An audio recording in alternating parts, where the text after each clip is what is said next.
Morphology of flowering plant, ये next chapter है morphology of flowering plants. Morphology of flowering plant 5वां चैप्टर है यानी 5th चैप्टर है क्लास 11th का। मॉर्फोलॉजी ऑफ फ्लावरिंग प्लांट्स क्या हो गया? Morphology of flowering plant. अब इसको और समझने के लिए एक चीज समझेंगे, एक है मॉर्फोलॉजी।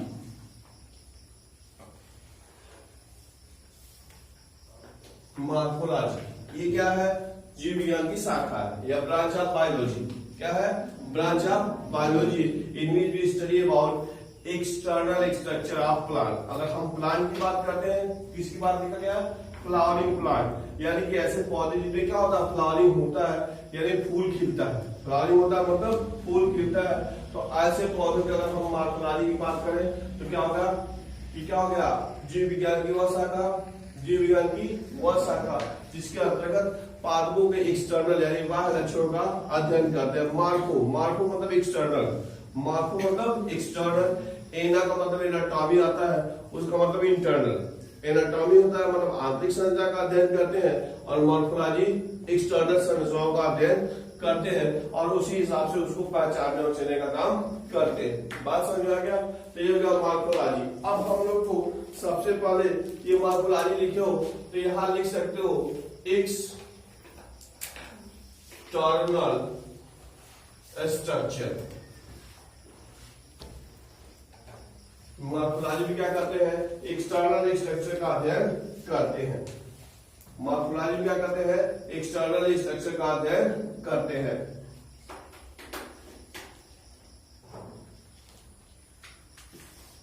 किसका अध्ययन करते हैं? एक्सटर्नल स्ट्रक्चर का अध्ययन करते हैं। अब इसमें सबसे पहले जो है हेडिंग डालेंगे द रूट, जड़।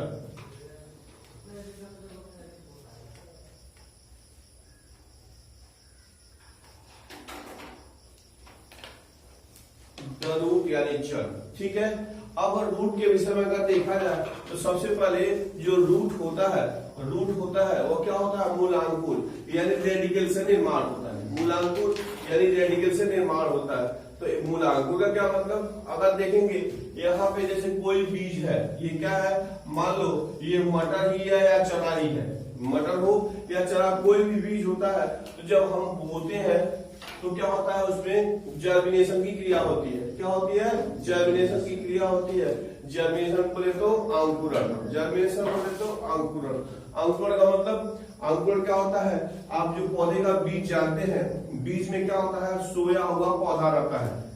बीज में क्या होता है? सोया हुआ पौधा रहता है जो हमको दिखाई नहीं देता है। बात समझ में आया? जब हम क्या करते हैं? उसको मिट्टी में बोते हैं या उसको जो अंकुरण के लिए उचित परिस्थिति देते हैं, सुटेबल एनवायरनमेंट प्रोवाइड करते हैं, यानी कि ताप हो, टेम्परेचर हो, मॉइस्चर यानी नमी हो और एयर हो। बात समझ में आया? तो ये जब सुटेबल कंडीशन मिल जाता है तो वो क्या करता है? जो सोया अवस्था में था, सुसुप्त अवस्था में था, जो डॉर्मेंट फेज में था, जो पौधा उसके अंदर सोया था जो हमको दिखाई नहीं दे रहा था, वो क्या करता है? अपनी सुसुप्त अवस्था को त्याग देता है। सुसुप्त अवस्था को क्या करता है? त्याग देता है, यानी रेस्टिंग पीरियड को गिव अप करता है, त्यागता है और ग्रोथ करना प्रारंभ कर देता है। बात समझ आया? इसी क्रिया को जर्मिनेशन करते हैं। क्या करते हैं? जर्मिनेशन। यानी क्या हो गया? जर्मिनेशन और प्रक्रिया है जिसमें पौधा यानी कि जो बीज है अपनी सुसुप्तावस्था को त्याग कर वृद्धि करना प्रारंभ कर देता है। तो जब सुसुप्तावस्था त्याग कर जर्मिनेशन करता है तो सबसे पहले क्या होता है? रेडिकल का निर्माण होता है। क्या निर्माण होता है? रेडिकल का निर्माण होता है। ये रेडिकल क्या होता है? रेडिकल का निर्माण होता है। हिंदी में मूलांकुर कहते हैं। क्या कहते हैं? मूलांकुर। अब ये क्या होता है? ये ऐसे नीचे की ओर बढ़ता चला जाता है। बात समझ में? एक चीज और देखेंगे कि जो जड़ों का जो ग्रोथ होता है, जड़ों में जो वृद्धि होती है वह देखेंगे निगेटिव फोटोट्रॉपिक होता है। देखना तो ध्यान से, negative phototropic, PHIC, negative phototropic मतलब ये प्रकाश से दूर भागता है। जो जड़ें होती हैं क्या होती है, प्रकाश से दूर भागती है, कि हमेशा क्या होती है, नीचे की ओर जाती है। उस चिन्ह का मतलब नेगेटिव, माने प्रकाश से दूर। बात समझ में? दूसरा देखेंगे ये positive geotropic, GOTROPHIC, tropic, positive यानी कि धनात्मक, यानी कि धनात्मक गुरुत्वानुवर्तन। इसका मतलब पृथ्वी के गुरुत्वाकर्षण बल के दिशा में जाती है। पृथ्वी का गुरुत्वाकर्षण बल किधर है, टुवर्ड्स द डाउनवर्ड, तो नीचे की ओर होता है। तो जड़ें हमेशा क्या करती हैं, नीचे की ओर जाती हैं। तो इस प्रकार की गति को क्या कहते हैं, पॉजिटिव जियोट्रॉपिक कहते हैं, पॉजिटिव जियोट्रॉपिक कहते हैं। तो इनमें जब वृद्धि हो गया क्या हो गया, पॉजिटिव जियोट्रॉपिक हो गया। इसके साथ साथ देखो पॉजिटिव हाइड्रोट्रॉपिक भी होता है, हाइड्रोट्रॉपिक, समझना ध्यान से। हाइड्रो माने पानी, हाइड्रो माने पानी, और ये जियो का मतलब भी अर्थ होता है, जियो का मतलब अर्थ होता है। अब फोटो का मतलब लाइट, फोटो का मतलब लाइट होता है। बात समझ में आया? तो एक क्या हो गया, तो हाइड्रो का मतलब हो गया पानी। तो जो जड़ों की वृद्धि होती है पॉजिटिव हाइड्रोट्रॉपिक होती है, यानी कि जल की ओर होती है, हमेशा नीचे की ओर ही जड़ें वृद्धि करती हैं। क्यों? फॉर सर्चिंग वाटर, पानी की तलाश में, पानी की तलाश में। इसीलिए तो आप सुने होंगे कि जो जीरोफाइट्स होते हैं, जो मरुस्थलीय पौधे होते हैं, कौन पौधे, मरुस्थलीय पौधे यानी जीरोफाइट्स होते हैं, उनमें जड़ें बहुत ज्यादा विकसित होती हैं, उसमें जड़ें बहुत ज्यादा विकसित होती हैं। कारण यह है कि जो मरुस्थलीय भाग होता है उसमें पानी की कमी होती है। डेजर्ट वाले कंडीशन में पानी की क्या होती है, कमी होती है। तो पानी की खोज में जड़ें बहुत गहराई तक चली जाती है। एक पौधा है जीरोफाइट एल्फाल्फा एक पौधा है, उसकी जड़ें लगभग 110 फीट से भी अधिक हो जाती हैं। 110 फीट से भी अधिक गहराई में पानी की तलाश में चली जाती है। बात समझ में आया? तो सोचिए 110 का मतलब, और घर का एक मंजिला बनाया जाए, घर का एक मंजिला तो कितना, लगभग 10 फीट, लगभग 10 फीट। 110 फीट मतलब 11 मंजिल अगर हम जमीन बनाते तो 11 मंजिल गहराई तक उसकी जड़ें चली जाती है। किसकी? एल्फाल्फा का। यह क्या है, जीरोफाइट्स पौधा है। किसकी तलाश में जाती है, पानी की तलाश में। तो हम लोगों ने यह सीखा कि जो जीरोफाइट्स होते हैं यानी मरुस्थलीय पौधे होते हैं, उसमें क्या होता है, पानी की कमी होती है, तो उनकी जड़ें बहुत ज्यादा विकसित होती है पानी की तलाश में। ठीक है, इसीलिए आप होम्योपैथ में एक एल्फाल्फा नामक टॉनिक भी आता है। होम्योपैथ में अगर देखोगे तो एल्फाल्फा नामक टॉनिक भी आता है, वह उसी का अंग मिलाते हैं उसमें। ऐसा मानते हैं कि उसमें क्या हो गया, उसमें जीव द्रव्य कुछ ऐसा है जो हमारे मेटाबॉलिक एक्टिविटी क्या करेगा, ग्रोथ करेगा। तो टॉनिक में ऐसे वो करते हैं, एल्फाल्फा नामक होम्योपैथ में टॉनिक आता है। तो आपने पढ़ा ये जड़ें क्या होती है, निगेटिव फोटोट्रॉपिक होती है, पॉजिटिव जियोट्रॉपिक होती है, और ये हो गया हाइड्रोट्रॉपिक हो गया। बात समझ में आ गया? तो इस प्रकार की घटना घटती है। तो सारे के सारे जो मूलांकुर होंगे सब ऐसे नीचे की ओर ही जाएंगे। बात समझ में आ गया? तो अब क्या हो गया कि जड़ों का विकास किससे हुआ, मूलांकुर से। जड़ों का विकास किससे हुआ, मूलांकुर से, रेडिकल से। और रेडिकल के बाद ये निकलता है प्रांकुर कहते हैं, जो ऊपर की ओर जाता है, तने का विकास करता है। बात समझ में आया? क्या कहते हैं उसको, प्रांकुर कहते हैं, प्रोमूल कहते हैं। ठीक है, तो उसी से ऊपर की ओर जाता है, यानी कि जितने भी प्रोमोट होता है, यानी कि तना, फल, फूल, पत्ती इत्यादि का सब निर्माण उसी से होता है। तो यहाँ चूंकि हम लोग चर्चा कर रहे हैं किसका, जड़ का। किसकी चर्चा कर रहे हैं, जड़ का, रूट का। तो क्या हो गया, रूट का निर्माण हो गया रेडिकल से। रेडिकल क्या है, ये जड़ों का जब बीज का अंकुरण हुआ तो सबसे पहले यही बनता है। बात समझ में आ गया? तो ये हो गया जड़। अगर और देखेंगे तो जड़ जो होता है ये 2 प्रकार का होता है। या फंक्शन की सिर्फ चर्चा कर ले, फंक्शन देखेंगे जड़। तो जड़ का फंक्शन क्या होता है, सबसे पहले इसका मेन फंक्शन पानी तथा खनिज लवण, पानी तथा खनिज लवणों का एब्जॉर्प्शन। क्या करता है, एब्जॉर्प्शन। भाई जान ही रहे हो, पौधे क्या करते हैं, फोटोसिंथेसिस की क्रिया करते हैं, और फोटोसिंथेसिस क्रिया के द्वारा क्या करते हैं, वो भोजन बनाते हैं। उस भोजन से क्या होता है, उनका तो काम होता है, मुंह से हाथ सीधे रख के बैठिए, मुंह क्या करते हैं उसमें, तो क्या करते हैं, उसका भोजन बनाते हैं और उस भोजन से पौधों का तो जीवन क्रिया चलता ही चलता है, समस्त जंतुओं का भी जीवन उसी पे चलता है। किस प्रोसेस में, by the process of photosynthesis. और उसके लिए आप जानते हैं पानी की आवश्यकता होती है, पानी की आवश्यकता होती है, कार्बन डाइऑक्साइड की आवश्यकता होती है और सूर्य के प्रकाश की आवश्यकता होती है। तो सूर्य का प्रकाश और कार्बन डाइऑक्साइड तो बाहर से मिल जाता है, लेकिन पानी नीचे से मिलता है और पानी अवशोषित करने का काम जड़ करता है, रूट करता है। तो रूट का मेन फंक्शन हो गया एब्जॉर्प्शन ऑफ वाटर, पानी का अवशोषण करना, एंड एब्जॉर्प्शन ऑफ मिनरल्स, खनिज लवणों का भी अवशोषण करने का काम करता है। कौन करता है? जड़ करता है, रूट करता है। तो कह सकते हैं एब्जॉर्प्शन क्या हो गया ऑफ वाटर, ठीक है, एब्जॉर्प्शन ऑफ मिनरल्स, ठीक है। इसके अलावा देखेंगे, इसके अलावा ये क्या करता है, एनकोरेज, यानी कि पौधों को जमीन से जकड़े रहना, पौधों को क्या करता है, जमीन से जकड़े रहने का काम करता है। ये हो गया एनकोरेज ऑफ प्लांट विथ किससे, सॉइल, यह पौधों को मिट्टी से जकड़े रखने का काम करता है। बात समझ में आया? क्योंकि ये देखो जो पृथ्वी है, जो मिट्टी है, वह जितने भी खनिज लवण के सबका गुड सोर्स है, इसीलिए तो पौधे जमीन में ही उगते हैं भाई। पौधे जमीन में उगते हैं, उनके जितने भी खनिज लवण की आवश्यकता होती है, सब के सब उनको क्या मिलता है, कहां से मिल जाता है, मिट्टी से मिल जाता है। तो ये क्या करते हैं, मिट्टी से जकड़े रखने का काम करता है। इसके अलावा और अगर फंक्शन देखोगे तो ये क्या करता है, सॉइल बाइंडिंग,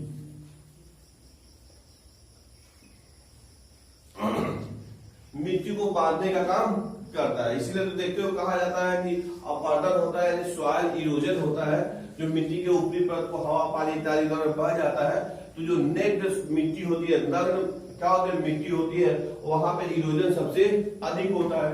जिन भागों पे पौधे पाए जाते हैं वहां पे इरोजन कम होता है। बात समझ आए? क्योंकि जो जड़ें होती है, क्या करती है, सॉइल के मीठा कणों को क्या करते हैं, बांधने का काम करते हैं, बाइंडिंग का काम करती है। बात समझ में? इसके अलावा ये कुछ जड़ें क्या करती हैं, स्टोरेज, RAG स्टोरेज, क्या करती है, खाद्य पदार्थों का संग्रह करते हैं, स्टोरेज ऑफ फूड, खाद्य पदार्थों का क्या करती हैं, संग्रह भी करती है। जैसे मूली, गाजर, चुकंदर, सलजम, ये सब खाते हो तो भाई खाते हैं हम लोग, क्यों खाते हैं, क्योंकि उसमें खाद्य पदार्थ है। क्यों खाते हैं? क्योंकि उसमें फूड मटेरियल है और चीजें तो हम खाते हैं। बात समझ में आया? तो ये तो हो गया इसका, यानी सबसे पहले अगर देखें तो मेन फंक्शन यही है, absorption of water and minerals, और उसके बाद से और भी फंक्शन उसके क्या हो गए, जल के होते हैं। बात समझ में आ गया? कोई दिक्कत किसी को? ठीक है, तो ये हो गया जड़ों का जो फंक्शन है उसके संबंध में।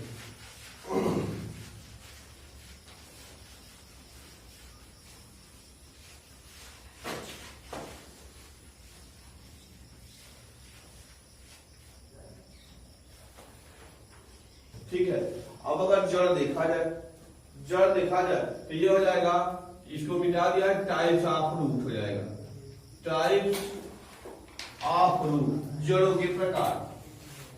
किसके प्रकार? टाइप्स ऑफ रूट, यानी जड़ों के प्रकार। नंबर 1 है टैप रूट, मूसला जड़, टैप रूट यानी कि मूसला जड़ हो गया। अब देखिए क्या देख रहा है, ये जितने भी डाइकाट पौधे होते हैं, कौन पौधे? डाइकाट यानी द्विबीजपत्री पौधे, चना, मटर, सरसों, ठीक है। और क्या हो जाएगा, डाइकाट, आम, ये सब में क्या होता है, डाइकाट होते हैं। यानी कल चर्चा हुई थी, बीते हुए टर्म में हम चर्चा किए थे कि जिनका क्या करते हैं, हम छिलका बीज का उतार देते हैं और छिलका उतारने के बाद 2 कार्टिलेजिन पाए जाते हैं, बीज पर पाए जाते हैं, दैट इज डाइकाट प्लांट। सरसों भी हो सकता है, आम भी हो सकता है, इस प्रकार से आप देख लेते हैं। बात समझ में आए? तो डाइकाट प्लांट, तो जो डाइकाट पौधे होते हैं उसमें ये प्रकार की जड़ें पाई जाती है। उसमें होता क्या है कि जैसे हम लोग पढ़े कि जो क्या होता है, जर्मिनेशन होता है, यानी सीड जर्मिनेशन होता है, तो क्या बनता है, सबसे पहले रेडिकल बनता है। अब रेडिकल क्या होता है, आगे बढ़ता है, तो यही आगे बढ़ता चला जाता है, ठीक है। और यह क्या करता है, प्राइमरी रूट का निर्माण करता है। किसका निर्माण किया, प्राइमरी रूट का। कौन किया, रेडिकल किया। कब किया, जर्मिनेशन के बाद। किसके जर्मिनेशन के बाद, सीड के जर्मिनेशन के बाद। बात समझ में आया। और जर्मिनेशन कब होता है, जब सुटेबल कंडीशन आता है तब, यानी ताप दाब नमी इत्यादि की कंडीशन जब पर्याप्त मात्रा में रहती है तभी जर्मिनेशन होता है, ठीक है। तो एक मुख्य ऐसे निकलती है तो उसको प्राइमरी रूट कहते हैं। अब प्राइमरी जड़ जो होती है उससे ऐसे निकल जाती है, शाखा ऐसे निकल जाती है, इसको सेकेंडरी रूट कहते हैं। कौन रूट कहते हैं, सेकेंडरी रूट कहते हैं। बात समझ में। और फिर सेकेंडरी से भी ऐसी पतली पतली शाखाएं निकल जाती है जिसे टर्शियरी रूट कहते हैं। टर्शियरी रूट यानी तृतीयक जड़ें कहते हैं। बात समझ में। तो जिसमें इस प्रकार की जड़ें होती है, एक ठो मेन रहता है, मुख्य रहता है, और जिसका निर्माण क्या रेडिकल से हुआ है, और उसके नीचे रूट कैप वगैरह ही पाया जाता है, आगे हम समझना पड़ेंगे, होता है। तो प्राइमरी रूट हो गया, उसके बाद उससे बनती है सेकेंडरी रूट, और उसके बाद बनती है टर्शियरी रूट। तो इस प्रकार की जो जड़ें होती है उसको कहते हैं, पाया जाता है डाइकाट प्लांट। इसमें डाइकाट प्लांट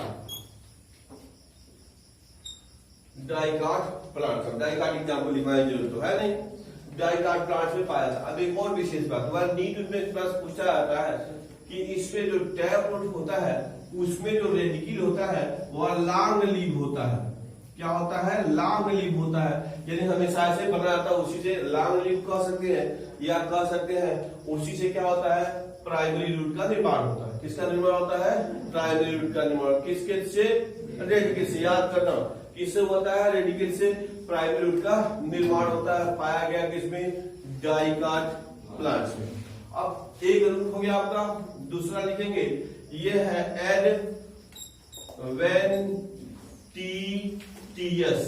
एडवेंटिशियस रूट, इसी को फाइब्रस रूट भी कहते हैं। ये है FIBROUS,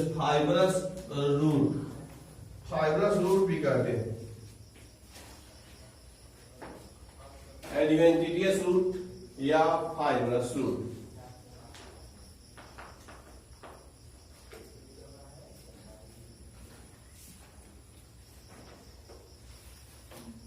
ठीक हो गया। अब देखेंगे, थोड़ा समझेंगे, लिख लिए, वापस आते हैं ब्लैक बोर्ड पे। क्या हो गया, यह बीज है। क्या है, बीज यानी सीड है।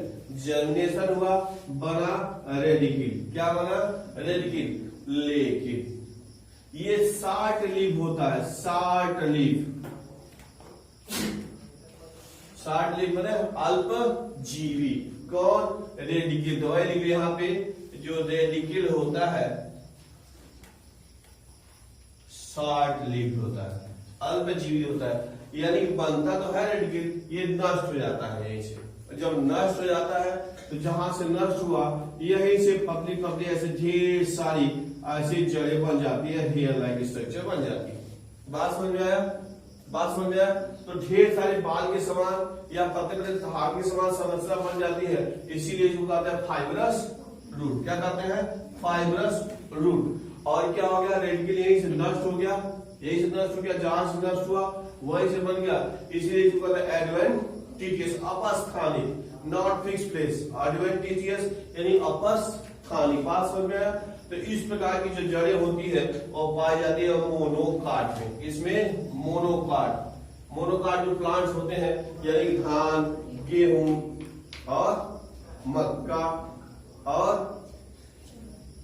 चना नहीं, और जौ तो होगा ही, बार्ली वो भी गेहूं की प्रजाति है, गेहूं जैसे ही होता है। तो इस प्रकार के, तो ये क्या होते हैं, एक बीजपत्री पौधों में पाया जाता है। आप धान गेहूं मक्का ऐसे उखाड़ के देखिएगा, ऐसे गन्ना में भी इस प्रकार की जड़ें पाई जाती है। ऐसे उखाड़ते हैं तो पतले हेयर की चक्कर ढेर सारा दिखाई देता है। तो इस प्रकार की जड़ों को क्या करते हैं, एडवेंटिशियस रूट कहते हैं। ये मोनोकाट प्लांट्स में पाया जाता है और इसके पहले पड़े थे टैप रूट पड़े थे, जिसे प्राइमरी, सेकेंडरी और टर्शियरी होता है। बात समझ आए? तो इस प्रकार की जड़ें आपने पढ़ा कि जड़ें दो प्रकार की हुई, टैप रूट और एडवेंटिशियस रूट। जड़ों का प्रकार आपने पढ़ा।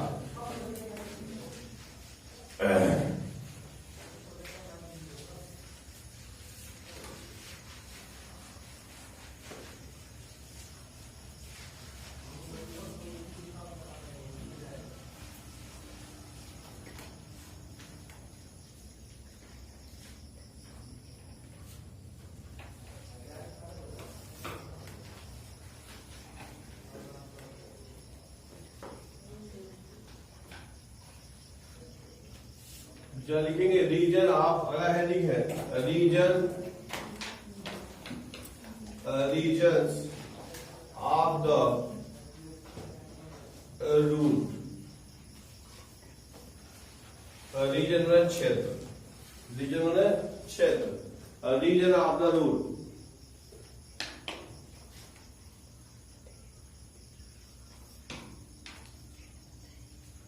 रीजन ऑफ द रूट ऐसे टैप रूट में होता है रूट कैप। ठीक है, यहां पर देखेंगे तो इसको हो जाएगा रीजन ऑफ मेरिस्टेमेटिक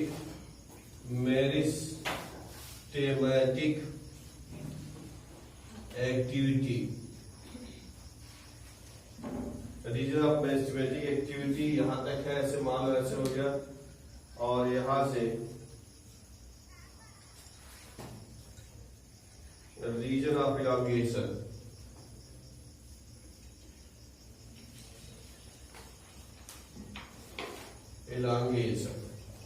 इलांगेशन ये आप बता सकते हैं, ये जो होता है फ्यू मिलीमीटर होता है। यहाँ पे फिर ऐसे दिखेंगे ऐसे, तो यहाँ पे ऐसे जड़ें ऐसे पाई जाती हैं, इसको कहते हैं region of maturation. Region of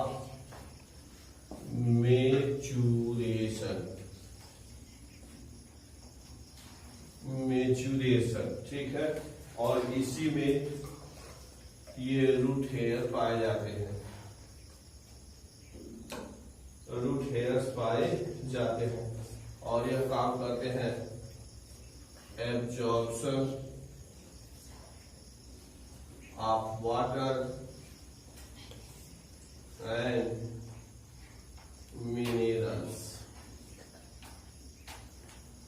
ठीक है, थोड़ा समझेंगे, थोड़ा समझते चलेंगे कि क्या हो गया, जो जड़ें होती है, हम टैप रूट की बात करें, क्योंकि जो प्राइमरी रूट होता है वो क्या होता है, एडवेंटिशियस यानी अवस्थाएं जो जड़ें होती है उसमें नहीं पाया जाता। बात समझ में आया? तो इसमें अगर देखते हैं ऐसे, तो क्या हो गया, सबसे नीचे टोपी के आकार की संरचना पाई जाती है। सबसे नीचे किसके आकार पाई जाती है, टोपी की संरचना पाई जाती है। इसे रूट कैप कहते हैं। क्या कहते हैं, रूट कैप कहते हैं।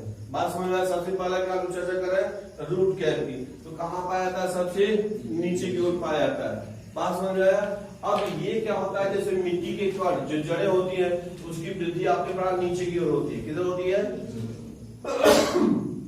नीचे की ओर होती है। और मिट्टी के कण जो होते हैं कठोर होते हैं। मिट्टी के कठोर होते हैं, लेके कस के त्वचा पर छील देगा। तो ये क्या करती है, रूट कैप जड़ों को नीचे की ओर जाने में सहायता करती है। और इसके नीचे जो रीजन ऑफ मेरिस्टेमेटिक है, उनकी जो ये कोशिकाएं होती हैं उनकी रक्षा करता है, प्रोटेक्शन, रक्षा करने का काम करता है। टोपी का वही काम होता है। भाई टोपी लगा लेते हो, क्यों टोपी लगा लेते हो, कुछ रक्षा के लिए। बात समझ में आया? तो ये भी क्या करता है, रूट कैप जो मेरिस्टेमेटिक टिश्यू वगैरह होती हैं उनकी कोशिकाओं को क्या करता है, प्रोटेक्ट करता है, रक्षा करने का काम करता है। और मिट्टी के घर्षण से भी बचाने का काम करता है। और कह सकते हो कि अंदर की ओर जाने में सहायता करता है, अंदर की ओर जाने में, मिट्टी की गहराई में जाने में सहायता करता है। कौन, रूट कैप। इसके बाद का क्षेत्र, इसके बाद का क्षेत्र है reason of meristematic activity.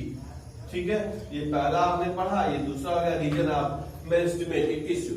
Meristematic tissue का मतलब होता है, अगर देखा जाए तो ये है विभाजोत्तक। विभाजोत्तक क्या हो गया? विभाजोत्तक।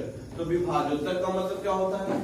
होती है ये विशेष प्रकार की कोशिकाएं होती है, इसके में जो प्रोटोप्लाज्म होता है, जीव द्रव्य होता है, वो ज्यादा घना होता है, केंद्र का आकार कुछ बड़ा होता है। किसका आकार बड़ा होता है? केंद्र का न्यूक्लियस का आकार बड़ा होता है, और ये बहुत तेजी से, किससे?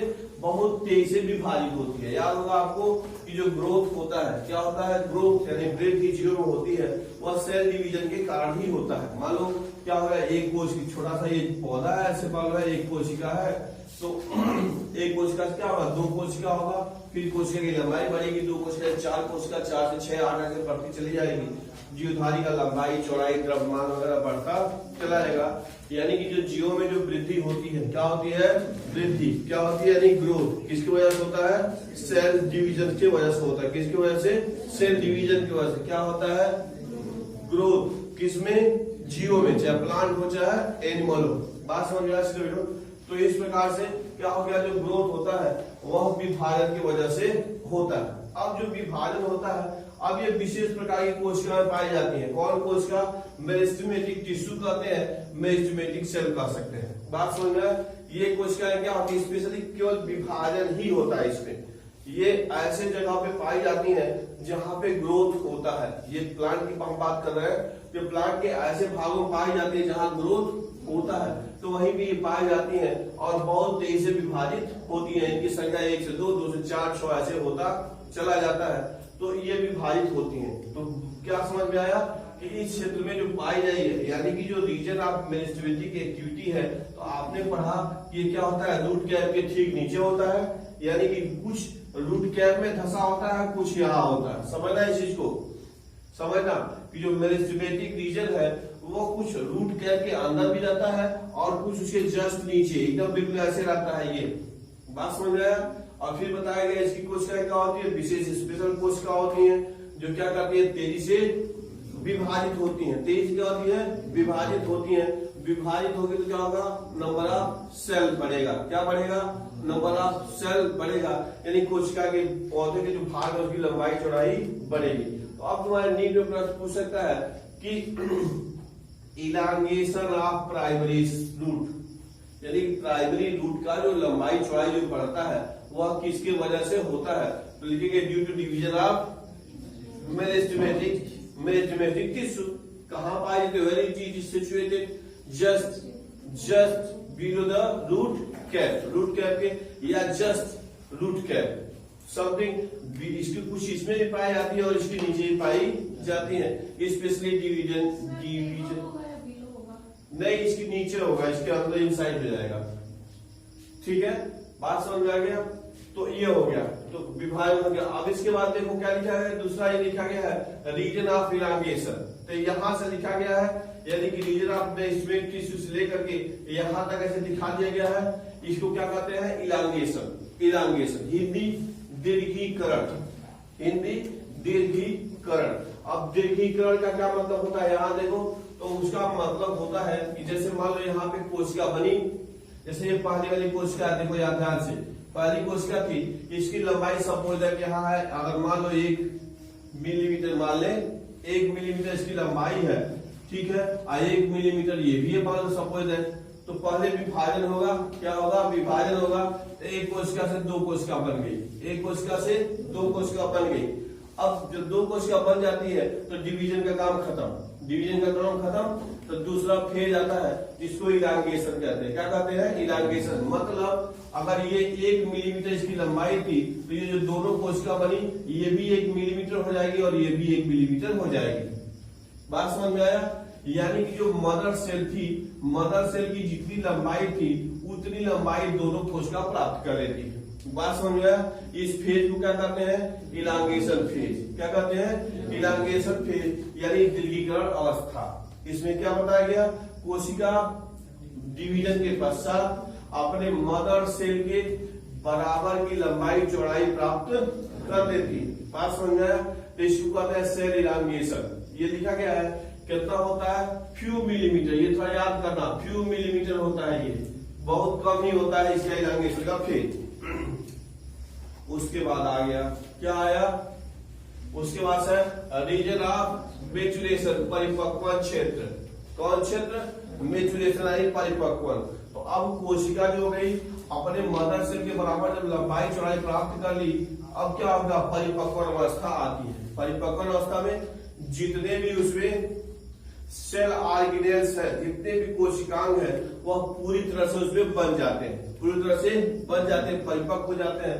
तो इसी को परिपक्वन कहते हैं। बात समझ में आया, क्या कहते हैं, परिपक्वन फेज में कह सकते हैं कि इस फेज में या इस चरण में या इस अवस्था में जो नई बनी कोशिका थी, जो नई बनी कोशिका थी, उसके अंदर सभी कोशिकांग पूर्ण रूप से विकसित हो जाते हैं। Completely all cell organelles are develop inside the new forming cell. नई कोशिका जो बनी थी उसमें। बात समझ में आ गया। तो इसी को कहते हैं क्या, रीजन ऑफ मैच्योरेशन। तो यहाँ पे जितना क्या होगा, सब मैच्योरेशन का काम हो जाता है, परिपक्व हो जाती है। अब देखो यहाँ प्रश्न, यहाँ पे आता है पतली पतली रूट हेयर पाई जाती है। क्या पाई जाती है, रूट हेयर पाई जाती है, मूल रोग कहते हैं। क्या कहते हैं, मूल रोग कहते हैं। इन्हीं का काम है absorption of water and minerals. बात समझ में आया। अब तुम्हारे नीट के प्रश्न पूछेगा, root hairs found, root hairs found कहां पाया जाता है, तो दे देगा रूट के region of maturation, region of elongation and region of maturation. कहां मिला, रीजन ऑफ मैच्योरेशन। बात समझ में, बहुत पूछा, बहुत पूछा है। जब तक तुम्हें कॉन्फिडेंटल नहीं रहेगा तो नहीं बता पाओगे। ये तो जानते हो कि जड़ों में रूट हेयर पाई जाती है, जिसका काम पानी और खैर और अवशोषण करना होता है, ये भी सही है। लेकिन कहाँ पाई जाती है, चारों विकल्प ये दिया है। चारों किसका पार्ट है, जड़ का भाग है। चारों किसका है, रूट का ही पार्ट है। तो जब तुमको ये कंफर्म रहेगा तब तुम बता पाओगे कि क्या होगा, रीजन ऑफ मैच्योरेशन में पाया जाता है। क्या पाया गया, रूट हेयर। क्या काम है, main function absorption and absorption of water and minerals. ठीक है, तो इस प्रकार से हो गया। और ये सब मल्टी सेलुलर बहुकोशिकीय की तरह कह सकते होता है। और यहाँ पे और जैसे यहाँ छोटा छोटा था, ये बड़ा बड़ा हो जाता है। तो इन सबका काम एब्जॉर्प्शन है, ये काम सपोर्टिंग का काम करने लगेंगे। तो रीजन हो गया किसका, रीजन ऑफ रूट। पढ़ चुके, कोई दिक्कत नहीं है।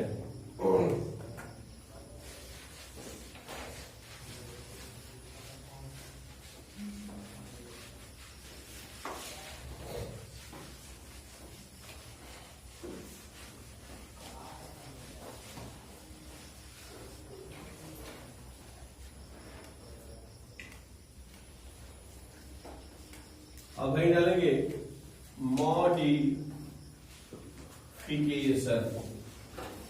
Of root, modification of root.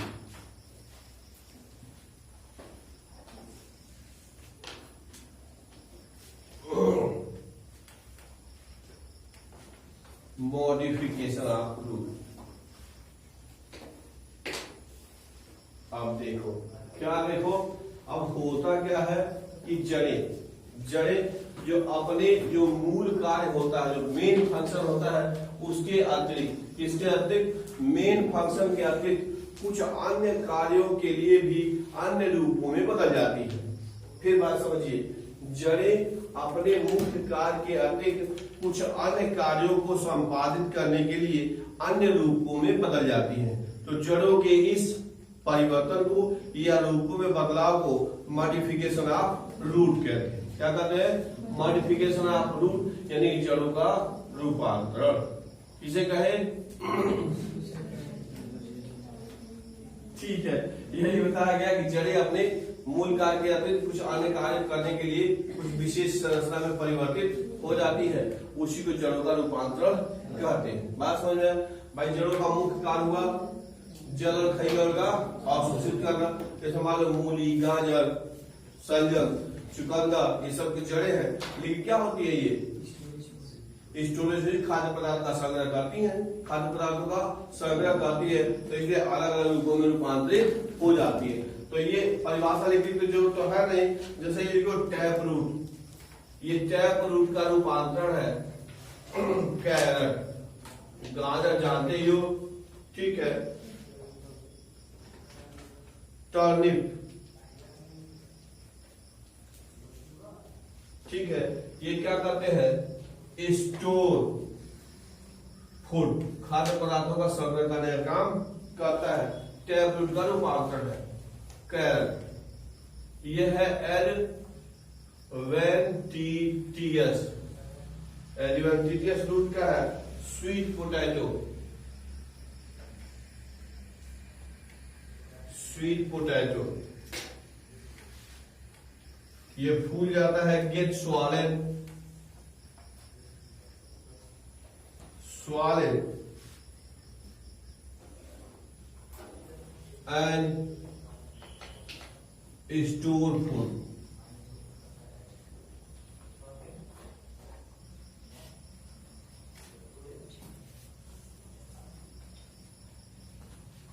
अब देखो इसमें तुम्हारा जो है क्या करेगा, मीट की बात करते हो तो उसमें दे देगा ये कैरेट, कैरेट हो गया, या दे दिया टर्निप। ये क्या है, किस प्रकार की जड़ों का रूपांतर है, दिस टाइप ऑफ रूट। ये उस तरह जान रहे जड़ों का रूपांतर है, खाद्य पदार्थों का संग्रह भी है, लेकिन प्रश्न पूछेगा किस प्रकार की जड़ों का रूपांतर है, टैप रूट का या एडवेंटिटियस रूट का। तो यही याद करने वाली बात है, यही याद करने वाली बात है। It is modification of tap root, modification of tap root, चाहे गाजर हो चाहे टर्निप हो जाए। बात समझ में आया। यहाँ देखो स्वीट पोटैटो किसका मॉडिफिकेशन है, एडवेंटिटियस रूट का, किसका, एडवेंटिटियस रूट का है।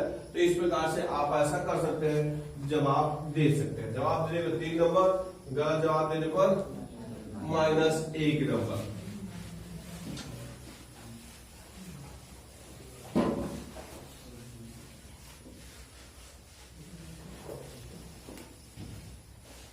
ठीक हो गया।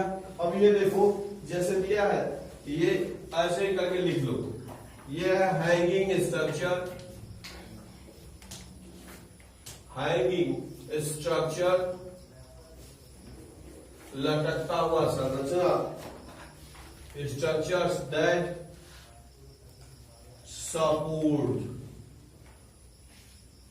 सपोर्ट ए बेनियान ट्री, बरगद के पेड़ में, आर प्रोफ्रूट,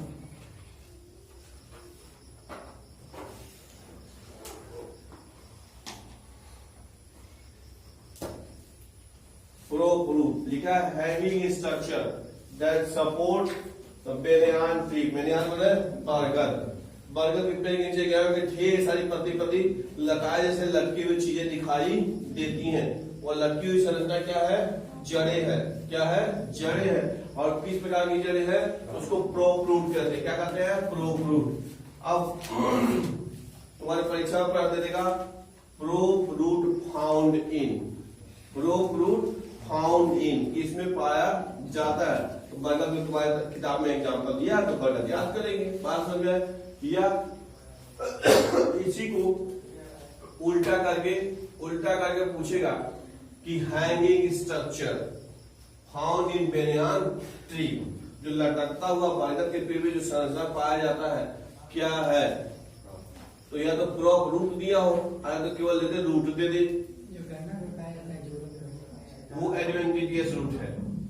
अभी आगे आएगा उसको सपोर्टिंग रूट, अभी क्या उसके बाद आएगा, अभी इसके बाद से। बात समझ आ गया। तो सपोर्ट करने गन्ना में पाया था, मक्का में भी पाया था, नोट्स पे पाया था, लोअर नोट्स होता है उसी पे पाया था, उसकी अभी चर्चा हम लोग करेंगे। लेकिन फिर यहाँ क्या हो गया, जो लटकता हुआ संरचना क्या कहा हम लोग, प्रोफ्रूट, किसमें पाया गया, बेनियान यानी बरगद के पेड़ में पाया जाता है। ठीक है।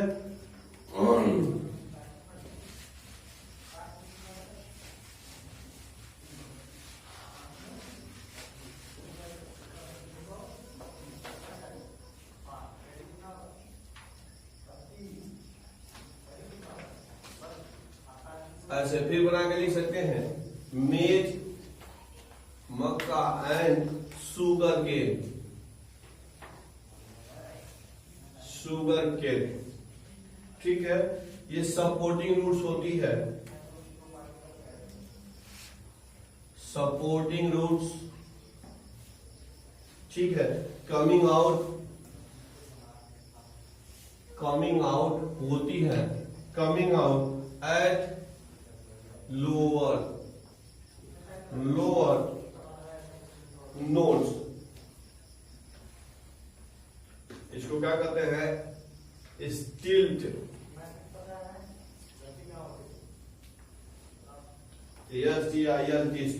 स्टिल्ट रूट।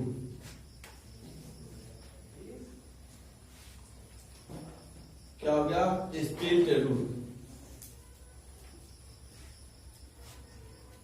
अब तुम्हारे डी का प्रश्न क्या गया? इन में लोअर नोड यानी कि मक्का में जो नीचे वाला नोड होता है, हेयर लाइक स्ट्रक्चर फाउंड, बाल के समान संरचना पाई जाती है, नोन एज, क्या कहा जाता है? स्टिल्ट रूट। क्या कहा जाता है? स्टिल्ट रूट कहते हैं। इसी को फिर दे दे, इन शुगर केन, गन्ना में जो पाया जाता है, हेयर लाइक स्ट्रक्चर है तो लोअर सरफेस भी कह सकते हो। और जब गन्ना ढह जाता है, गिर जाता है, बरसात के समय देखते हो जो ज्यादा लंबा होता है तो वो गिर जाता है, तो जहां गिर जाता है वहीं से जड़ें निकल जाती है उस नोड पे। क्या कहेंगे उसको? स्टिल्ट रूट। ठीक है, फिर इसी को और दूसरी तरफ दे देगा, स्टिल्ट रूट फाउंड इन, स्टिल्ट रूट फाउंड इन किसमें पाया जाता है? एक तो विकल्प गन्ना भी दे देगा और एक तो विकल्प मक्का भी दे देगा और तीसरा विकल्प देगा A and B. A and B वाला सही है, खाली एक चक्कर का घबरा दिए, एक चक्कर गया तो घबरा दिए। तो इस प्रकार से ये स्टिल्ट रूट हुआ। बात समझ में आया? पाया जाता है, याद करना, स्टिल्ट रूट।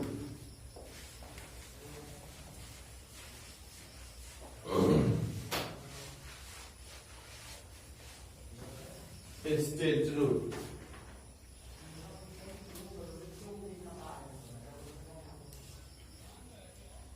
एक लिख दो राइजोफोरा। स्वयंभी area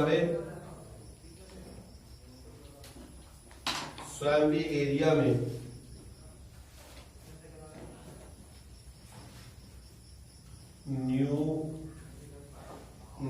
pneumatophores.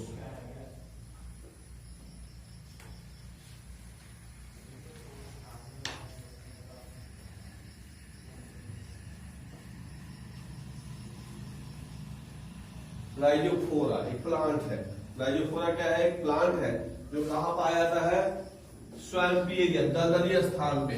स्वयंभी एरिया में दलदली स्थान पे जहाँ पानी ज्यादा लगा रहता है, दलदली स्थान पे, तो होता क्या है? क्या होता है कि वाटर लॉर्ड कंडीशन में जहां जल जमाव होता है, जहां पानी ऐसे ज्यादा लगा रहता है।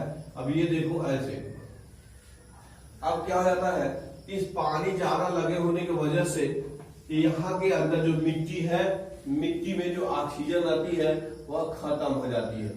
मिट्टी के अंदर पानी होने की वजह से क्या होता है? ऑक्सीजन खत्म हो जाता है। याद होगा तुमको कि खेती में जिस खेत की निराई गुड़ाई यानी जुताई कुड़ाई ज्यादा होती है और उसके अपेक्षा जिस खेत में मान लो जुताई कुड़ाई न हो तो फसल ज्यादा अच्छा होता है, जिसमें ज्यादा कुड़ाई होता है, जिसमें कुड़ाई वगैरह होती है, घास निकाल लिया जाता है, कुड़ते हैं, कुदाल वगैरह चलाते हैं, तो होता क्या? जैसे हम कुड़ते हैं फिर मिट्टी बैठती है तो उसके अंदर हवा उसके अंदर चली जाती है। बात समझे? और वही हवा क्या करता है? जो पौधे जल का अवशोषण करते हैं तो हवा की कंडीशन में ही साथ अवशोषित कर पाएंगे। ठीक है, क्योंकि अगर वो हवा नहीं रहेगा तो उसके अंदर पानी नहीं सब रहेगा, लेकिन पौधे सक नहीं कर पाएंगे, चूस नहीं पाएंगे। बात समझ में आएगा? तो ज्यादा वाटर लॉग, जहाँ पानी जल जमाव ज्यादा रहती है वहां पानी मिट्टी के अंदर से ऑक्सीजन खत्म हो जाती है और इसकी वजह से पौधे जल को अवशोषित नहीं कर पाते हैं, इसलिए सूख जाते हैं। बात समझ में आया? तो कभी ये क्या करें, कोल्ड ड्रिंक मान लो पीना है, पहले बोतल वाला आता था, अभी बोतल आता है, मान लो सपोज कोल्ड ड्रिंक का मुंह, उसका जो ढक्कन है खोल के पूरा मुंह में लगा लिए, सपोज सोचना इस बात को, तो मुंह में लगा दिए, कोल्ड ड्रिंक तुम्हारे मुंह में जाएगा? जैसे ये ढक्कन का है, पूरा मुंह में डाल दिया, अब फिर तो खींचो नहीं जाएगा। अब उसके पीने के लिए क्या है? जब उसमें जो शीशी है ये शीशी कोल्ड ड्रिंक का थोड़ा सा मुंह में लगाओ, ये खुला रहेगा, इधर से हवा जाएगा तभी तो कोल्ड ड्रिंक तुम्हारे मुंह में जाएगा। अब पूरा मुंह का कोल्ड ड्रिंक का मुंह का पूरा तुम अपने मुंह में लगा लो, कभी कोल्ड ड्रिंक नीचे नहीं जाएगा। क्यों? क्योंकि उसमें हवा जा ही नहीं रही है, जहां है उसको आने के लिए हवा चाहिए। तो ऐसा हो गया कि जब पानी जल जमा होता है तो हवा निकल जाती है, तो पानी होने के बाद भी पौधों को पानी नहीं मिल पाता, इसलिए सूख जाते हैं। बात समझ में आया? तो ये दलदली स्थान पे, कहाँ पे? दलदली स्थान पे उगने वाला प्लांट है राइजोफोरा। उसमें क्या होता है, ऐसे खूंटी की तरह से जड़ें निकलती हैं, खूंटी की तरह से ऐसे बाहर की तरफ निकली रहती हैं, ठीक है। उसी को निमेटोफोर्स कहते हैं। क्या कहते हैं? निमेटोफोर, पी साइलेंट है, निमेटोफोर कहते हैं, ठीक है। ये क्या काम करती है? Helps in respiration, helps in respiration, श्वसन में सहायता करती है। कहाँ पाई गई? दलदली स्थान में जो पौधे होते हैं उसमें पाया गया, यानी स्पेशली राइजोफोरा में पाया गया। हाँ, लेकिन एक और विशेष बात ध्यान देना, इसमें जो निमेटोफोर है उसका जो ग्रोथ है, जो हम लोग शुरू में पढ़े तो उसका ठीक उल्टा होता है। हम लोग जड़, ये भी तो जड़ ही है, इसलिए टाइप का रूट स्पेशल कंडीशन है। हम लोग पढ़े थे जड़ों का जो विकास होता है क्या होता है? निगेटिव फोटोट्रॉपिक, प्रकाश से दूर होता है, तो ये नीचे से ऊपर होता है, तो प्रकाश की ओर हो गया, पॉजिटिव फोटोट्रॉपिक हो गया। हम लोग पढ़े थे पॉजिटिव जियोट्रॉपिक था, तो ये नीचे से ऊपर वाला निगेटिव जियोट्रॉपिक हो गया। वो पढ़े थे पॉजिटिव हाइड्रोट्रॉपिक हो रहा था, ये नीचे से ऊपर और निगेटिव हाइड्रोट्रॉपिक हो गया। यानी कि सामान्य जड़ों की जो विकास होता है, सामान्य जड़ों का जो ग्रोथ होता है, उससे जस्ट अपोजिट ग्रोथ होता है निमेटोफोर्स को, निमेटोफोर्स में होता है। और ये दलदली स्थान में पाया जाता है, खूंटी की तरह से होता है, और ये हेल्प इन रेस्पिरेशन, श्वसन में सहायता करता है। आज हमने इतना पढ़ लिए, फिर आगे और पढ़ेंगे, ठीक है।